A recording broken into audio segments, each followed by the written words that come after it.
Good morning mga kabukid. Narito po tayo ngayon sa aming maliit na bukid, maliit na farm. At ang ginagawa po natin na project ngayon ay ito pong ating dating kulungan ng mga native pigs. Itong nakikita po niyo sa likod ko na koral ay i-convert ho natin ito sa kulungan ng ating mga aalagaang manok at pato. Kung nakikita nyo na isipin niyo mababa ho ang bakod, sapat lang ho yan. Kasi ang aalagaan naman ho natin ay mga heritage chicken, so hindi ho sila malipad. At tamang-tama lang ho yung taas na yan. Kasalukuyan po natin nilalagyan ng net. Merong ho binigay po tayo ng aking kapatid na bunso ng net. So inilalagay lang ho natin bilang dagdag na protection upang hindi makalabas ang mga sisiw. Yan o. Meron na ho tayong inalagaan doon sa aming bahay. Mangilang-ilang piraso. Handa na rin ho yun na maibaba dito. Pag natapos na ho ito, atin na ho silang ibababa at makikita na ho ninyo. Mga pato ho natin, meron na rin ilang piraso. Galing ho sa ating butihing kaibigan si Capreddy na taga San Jose del Monte, Bulacan. Atin ho siyang dinayo nung nakaraan. At napagbigyan naman ho tayo na makapag-uwi ng mga Muscovy ducks. Ayun nga lang ho, nakawala ang isa. Kaya may natira pa naman. Sapat pa naman ang natira sa atin. So, samahan niyo muna kami. Mamaya ipapakita ko sa inyo ang ating mga alaga. Samahan niyo muna kami at itutuloy namin itong aming project para nasa ganoon na matapos na siya at masimulan na natin gamitin. Ano? Diyan lang muna ho kayo at enjoy ho sa panonood. Maraming biyaya sa di mo na kailangan pang pumalit. Sa Maynila'y di mo makakamit. Pinibit-ing ginto'y nasa bukid. Ayan o mga kabukid, ipapakita ko lang sa inyo ang itsura ng dating koral ng baboy natin na to. Ayan o, malawak ho yan. Meron din hong sarili paliguan na magandang magiging paliguan din ng mga bibi natin o pato. Ayan ho ang ginagawa namin na paitlugan. Hindi pa ho tapos yan. Bububungan pa ho yan at lalagyan ng mga division para ang pato ho kasi gusto nila hindi sila nagkikita pag nangingitlog. So dito naman ho sa may bubungan na ere, dyan ho natin nilalagay yung mga hapunan ng ating mga manok. Hindi pa ho natin kailangan gumawa ng pugad gawa ng hindi pa naman sila nangingitlog. So hapunan lang muna ho. Saka na tayo gagawa ng pugad. Ang gagawin ho natin dito, kung makikita ninyo, wala ho yung katanim-tanim. Hindi na rin ho ako maglilipat-lipat ng kulungan, yung tinatawag nilang moving coral ba yun o moving chicken coop. Hindi na ho. Ang gagawin ko ho dito, lalagyan ho natin yan ng mga sariwang pinagputulan ng damo at mga sawdust o kung ano man to yung materyales. Lalagyan din ho yan ng mga chicken scraps. Ano ho? At yan ho ay magiging chicken composting system natin. Ang ibig sabihin ho nun, yung mga nabubulok na bagay, mga damo, mga dahon-dahon ng mga puno o kung ano man, ilalagay ho natin dyan kasama ng mga damo, tuyong damo, kasama ng mga sawdust o ipa ng palay. At hahayaan ho natin kalaykayin niya ng mga manok. Diyan ho sila dudumi, kakalaykayin nila. Tutulungan lang ho natin sila sa pagdidilig ng ating kinokompost na mga materyales. At babalik-balik rin ho natin every once in a while. At sila na ho ang gagawa ng compost para sa atin. Yung compost ho, gagamitin natin sa ating mga pananim, sa ating mga puno, sa ating mga gulay, yun ho ang gagamitin na ho natin at napakagandang pataba ho sa lupa. Meron na ho ako dito sinisimulan sa ngayon. Ito ho ay galing sa mga dumi ng pakyahok. Ayan, galing ho ito sa dumi ng ating mga sisiw doon sa bahay. Nakita nyo, ayan ho, kinokupos ho natin yan. Yan ho ay may mga chicken scraps, may mga sariwang damo, may sawdust. So, binabalik-baliktad lang ho natin yan kada 3 araw, tapos dinitiligan. Kung makikita nyo ho, kung aking hong tutuklabin yan ngayon, tutungkabin natin at makita natin ang loob. Kung ano na ho ang lagay niya. Yan na, napakaganda na ho yan. Malapit na ho pwedeng gamitin yan. Maganda hong klaseng yan, sodas. At maganda hong klaseng compost yan. Ganda ho yan na pataba sa lupa. Kita ninyo itim na itim. Yan ho, maganda klase na compost. Hindi pa ho yan yari.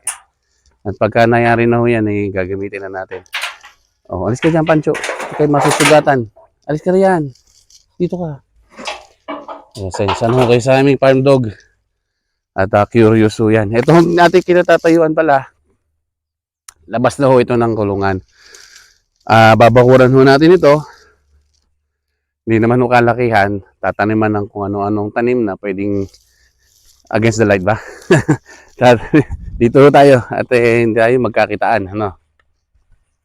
Ito ho ating kinatatayuan ngayon ay maglalagay lang tayo dito ng pinto na labasan at pasukan natin para hindi na ho tayo dadaan doon sa gilid. Dito na rin natin palalabasin at papapasukin ng mga alaga natin.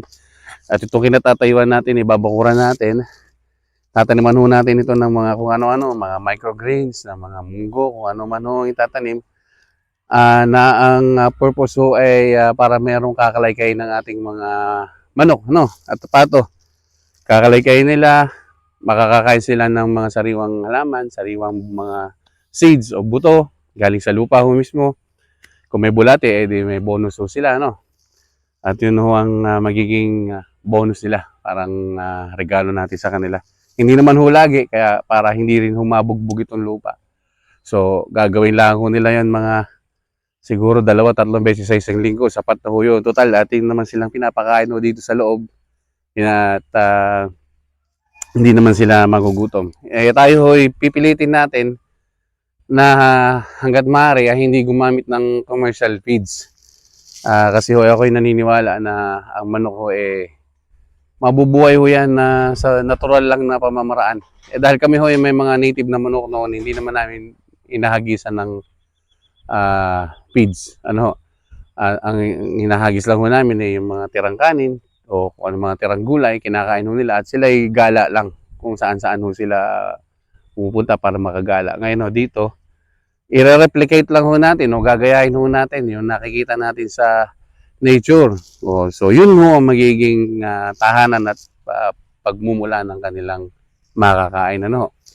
Ito naman ho hindi naman ho natin gagawing commercial. Kumbaga hindi naman ho natin i-mass produce ang mga manok para sa sarili lang ho natin yan. Kung may itlog, pwede natin ipapisa sa ating incubator o pwede natin kainin, pwede rin kainin ng karne. Sa ngayon ho, ang ating goal ay hindi ho upang makapagbenta ng marami o makapagbenta na mag-supply ng karne o itlog sa ibang tao. Malayo ho yun sa ating goal ngayon. Tayo ay basta sapat lang na merong maihain sa ating pamilya at sa ating tauhan na nakatira dito sa farm na tinutulungan tayo, makatulong din ho tayo sa pang-araw-araw nila, sapat na ho yun. Kung i-upscale ho natin, baka saka na ho, sigurado ho ako may malaking budget na kailangan para doon. At sa ngayon ho ay hindi pa natin yun pinaghahandaan. Pero who knows? Si God lang ho ang makakapagsabi kung anong nararapat para sa atin. Tayo naman ho ay marami ng sinubukan at tayo ay nasubukan na rin. Pag lang tayo susuko, kahit gaano kahirap, kahit gaano kadalas o kalaki man ang ating failure, kasama ko sa buhay yan. At tara ho, ay gawin na ho natin. Ano ho, para tayo matapos na at mainit na rin. Ha. Ito ang aking bantay dito napaka-loyal ho niyan. Yan, lagi lang ho yan nasa tabi natin. Yan, may mahilig mga away ng baka, kalabaw at kambing. Oh. Buti ho mababait ng mga hayop na yun at hindi siya pinapatulan. Ito pag ito'y napatulan, siguradong hilo. Napakalaking napakalaki ng kanyang katawan Ang tapang-tapang Ano, Pancho? Ha? Yan ho, aso na yan napakagahon sa lumangoy. Sumisisid pa ho yan. At tumatawid ho yan ng ilog. Sabi nila, ang ganda ring aso raw hindi mahilig lumangoy. Ito ho, kabaligtaran. Tila pinaglihi ho ito sa kalabaw. Na hilig-hilig sa tubig. Espesyal ho yung aso na yan. Iisa ho ang kanyang itlog. Iisa ho ang itlog niya, no? Makikita niyo. Pakita mo yung iyong itlog. Iisa ho. Ang sabi ho ng manggagamot kailangan daw operahan. Pero hindi pa ho namin nadadala. Kasi masyado ho siya malikot. Ang kinakatakot ko ho baka pag inoperahan, habang nagpapagaling, baka imbis na gumaling lalong lumala. Pero sigurado naman ho na ipapagamot yan para magkaroon siya ng komportableng buhay. Kahit ho yan ay hayop, may buhay din ho yan. Nakakaramdam din ho yan ng sakit. Parang tao rin ho. Mahalaga ho nating pangalagaan ng ating mga alagang hayop. At mahalaga rin ho ang buhay nila. Update ko kayo kapag ito yari na. Saglit lang naman ho ito, mga 5 days.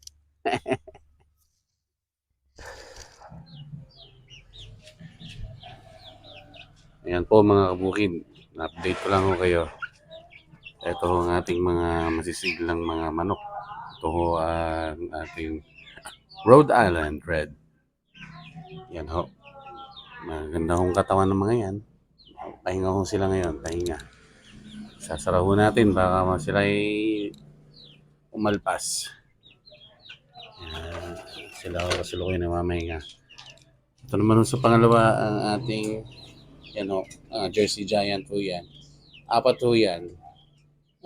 Yung isa kasi inaaway nila. Kaya inilipat ko ng kulungan. Pero 4 ho yan. Ay baliktad ng pintuan. Ito yata ito. Ayan na ho. Kasi hindi sukat. Ayan. Ito naman ho ang ating Brahma. Ayan. Ito hong itim na ito. Yan. Yan ho isang Jersey Giant. Yan ho yung inilipat ko dyan dahil inaaway doon sa kabila. Nung isang araw nakita ko halos naghihingalo na ako. Kaya nailipat dyan. Ayan o.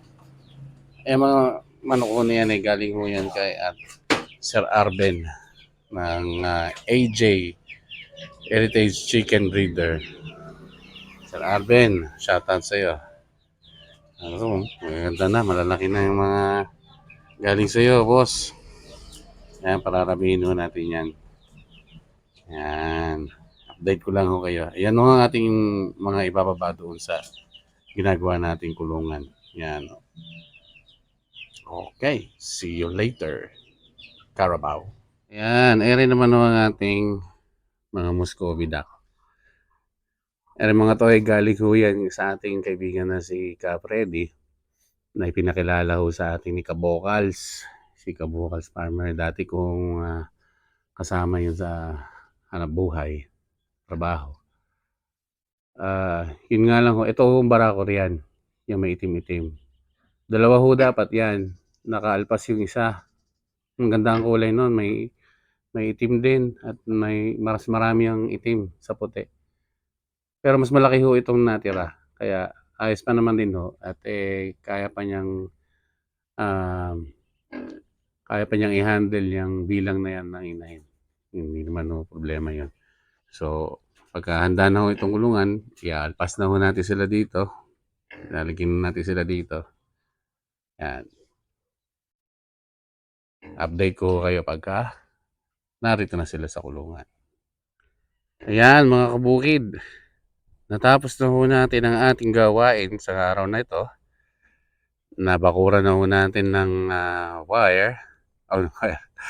Nabakuran na ho natin ng net ang ating chicken composting area. Chicken and duck composting area.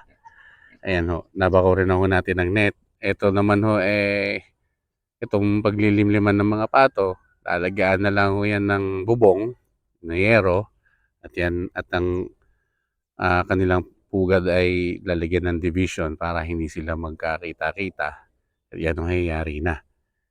Eto na ho, nakagawa na rin ho tayo ng paglilim. Okay, lagi nagkakamali Nakagawa na ho tayo ng paghahapunan ng ating mga manok.